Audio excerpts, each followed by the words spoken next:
नमस्कार, न्यूज भारत आवाज आपके चैनल में आपका स्वागत है। आइए बढ़ते हैं अगली खबर की ओर।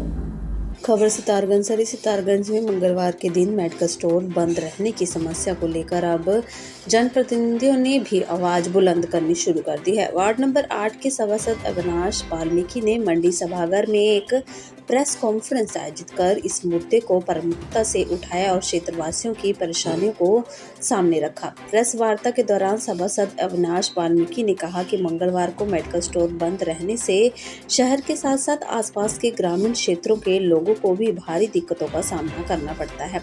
उन्होंने कहा कि यदि किसी व्यक्ति की तबीयत अचानक खराब हो जाए या रात के समय किसी मरीज को दवा की आवश्यकता पड़ जाए तो लोगों के सामने गंभीर संकट खड़ा हो जाता है। अविनाश वाल्मीकि ने मंगलवार के दिन मेडिकल स्टोर खुलवाने के लिए प्रयास कर रहे हैं, लेकिन अब तक कोई ठोस समाधान नहीं निकल पाया है। उन्होंने कहा कि जनता की सुविधा से जुड़ा यह मुद्दा है और इसे नजरअंदाज किया नहीं जा सकता। सभासद अविनाश वाल्मीकि ने चेतावनी देते हुए कहा कि अब वह इस मुद्दे पर चुप नहीं बैठेंगे और चाहे इसके लिए उन्हें किसी भी स्तर तक संघर्ष करना पड़े। मंगलवार के दिन मेडिकल स्टोर खुलवाने के लिए लगातार प्रयास करते रहेंगे। फिलहाल मंगलवार को मेडिकल स्टोर बंद रहने का मुद्दा सितारगंज में चर्चा का विषय बना हुआ है। अब देखना यह होगा कि प्रशासन और संबंधित विभाग इस जन समस्या के समाधान के लिए क्या कदम उठाते हैं। मेडिकल के लिए वहाँ पर हम लोग गए थे एसोसिएशन के अध्यक्ष को, तो उन्होंने ये आश्वासन दिया कि हम मीटिंग करेंगे। 15 दिन का समय दिया था। 15 दिन के समय के आज 2-2.5 महीने हो गए, लेकिन कोई भी निर्णय नहीं निकला।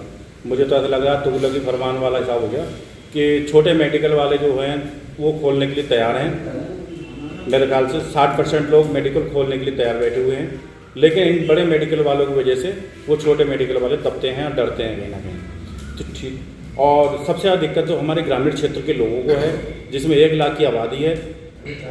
और इसमें मुख्य चिकित्सा अधिकारी जो हमारे सितारगंज के हैं, उनसे भी एक सवाल पूछा जाएगा कि 24 घंटे कौन सा मेडिकल हमारा रोज़ खुलता है, ठीक। और ये सीएमओ से भी जवाब दिया जाएगा कि कौन सा सितारगंज में मेडिकल खुल रहे हैं 24 घंटे, और मंगलवार को मेडिकल क्यों नहीं खुलते, ये जवाब उनसे लिया जाएगा। ये जवाब नहीं देते हैं एसोसिएशन के अध्यक्ष।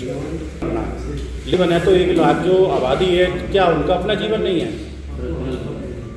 क्या उनका जैसे अगर ये लगातार अगर हमारा अनुरोध के हिसाब अगर नहीं मानते हैं या नहीं खोलते हैं, तब हम इनके उसमें विधिवत जो कार्रवाइयाँ होती हैं मेडिकल एसोसिएशन की तरफ से या जो मेडिकल विभाग की तरफ से होती है वो करेंगे।